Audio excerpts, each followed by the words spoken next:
अगर जुनून हो सर पे तेरे और अंतर में हो विश्वास, फिर ठोकर और ठुकराने का होगा कहाँ तुम्हें एहसास।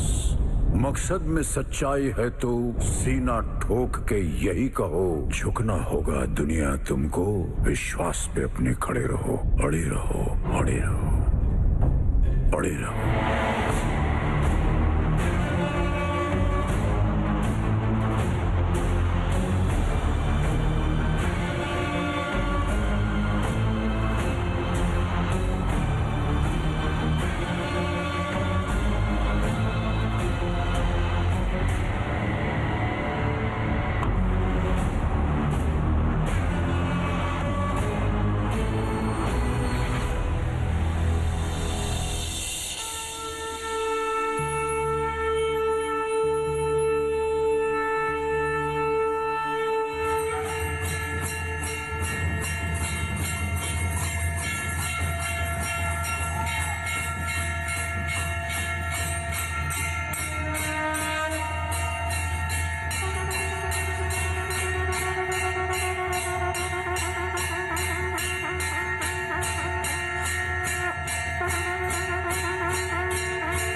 वादे किए इस वतन के लिए, सर उठा के चले नाज इस पे हमें, गीत गाते रहे गुनगुनाते रहे, हर दे हर दिल में खुशियों के रंग, तिरंगा चाह रहा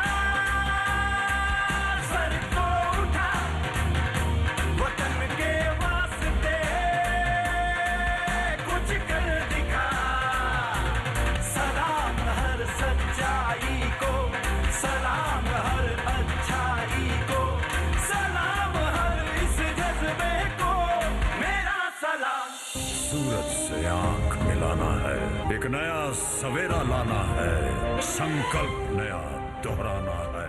न ठहरा था न ठहरा हूँ, मैं नए भारत का चेहरा हूँ, मैं नए। तो जहां एक तरफ देखिए एनसीसी कैडेट की रैली, जहां पर प्रधानमंत्री नरेंद्र मोदी मौजूद हैं, कोरोना से किस तरीके से देश ने फाइट की, लड़ाई की, उसको दर्शाया गया। वहीं दूसरी तरफ देखिए अमित शाह अब से थोड़ी देर पहले ही घायलों का हाल जानने के लिए अस्पताल पहुंचे थे। जो पुलिस वाले घायल हुए उनसे मिलने पहुंचे थे और अब वो अस्पताल से उनसे मिलने के बाद वहां से निकल चुके हैं। उनकी मुलाकात खत्म हो गई है और अंदर जाकर उन्होंने उन तमाम पुलिस वालों से मुलाकात की जिनकी हालत बेहद गंभीर है। अनुराग ढांडा हमारे साथ हमारे सहयोगी इस वक्त जुड़ चुके हैं। अनुराग, जहां एक तरफ हम ये रैली की तस्वीरें देख रहे हैं जहां पर इस बात को दर्शाया जा रहा है कि देखिए कोरोना का एक वक्त बीता जिसको लेकर किस तरीके से देश ने जंग लड़ी और किस तरीके से अब हमने इस पर कामयाबी एक तरीके से कहें तो हासिल करते हुए हम दिख रहे हैं। देखिए, बिल्कुल ये प्रेजेंटेशन है नेशनल कैडेट कोर के कैडेट्स की तरफ से। जो सांस्कृतिक कार्यक्रम फिलहाल चल रहा है उसमें एक पूरा एक झांकी बनाई गई, प्रदर्शन किया गया कि किस तरीके से कोरोना से लड़ाई लड़ी हम लोगों ने। और प्रधानमंत्री जब पहुंचे तो इस कार्यक्रम की शुरुआत हुई। इससे ठीक पहले जो तमाम कैडेट्स हैं एनसीसी के, उन्होंने मार्च किया, बाकायदा सलामी जिसकी ली प्रधानमंत्री ने। और अब से कुछ ही मिनटों के बाद प्रधानमंत्री इन तमाम कैडेट्स को संबोधित भी करेंगे। आप दोनों तस्वीरों को अगर कंपेयर करके देखें तो जहां गृह मंत्री हौसला बढ़ा रहे हैं दिल्ली पुलिस का कि उन्होंने जिस तरीके से संयम बरता, जिस तरीके से सामना किया उन्होंने सिचुएशन का, उसकी हौसला अफजाई के लिए वो घायलों से मिलने के लिए गए हैं। तो दूसरी तरफ जो नए युवा हैं, जो एनसीसी के कैडेट्स हैं, जो तैयार हो रहे हैं भविष्य के लिए, उनसे सीधी वार्तालाप करने के लिए प्रधानमंत्री वहां पर पहुंचे हुए हैं। तो एक हौसला अफजाई है दोनों तरफ अगर देखें जवानों की। और जो एनसीसी के कैडेट्स का आज जो रैली है उसको संबोधित करेंगे प्रधानमंत्री अब से कुछ ही मिनटों के बाद। तो वो एक मैसेज भी स्प्रेड करता है और प्रधानमंत्री लगातार इस तरीके से, चाहे वो आईएएस ऑफिसर्स हों, चाहे वो अलग अलग एडमिनिस्ट्रेटिव ऑफिसर्स हों या फिर एनसीसी के कैडेट्स हों, तमाम लोगों से लगातार कम्युनिकेशन स्थापित करते रहते हैं ताकि वो अपने विचारों से उनको अवगत करा सके और उनकी बात को भी समझ सके। बिल्कुल, और ये जरा आप जिस बात का हम जिक्र कर रहे थे कि जहां पर एक मैसेज, एक संदेश देने की कोशिश की किस तरीके से, चाहे वो कोरोना वॉरियर्स हों, कोरोना की स्थिति से हम लड़े और मेक इन इंडिया की दिशा में आगे बढ़े, वो सब प्रतीकात्मक रूप से इस झांकी में नजर आ रही है।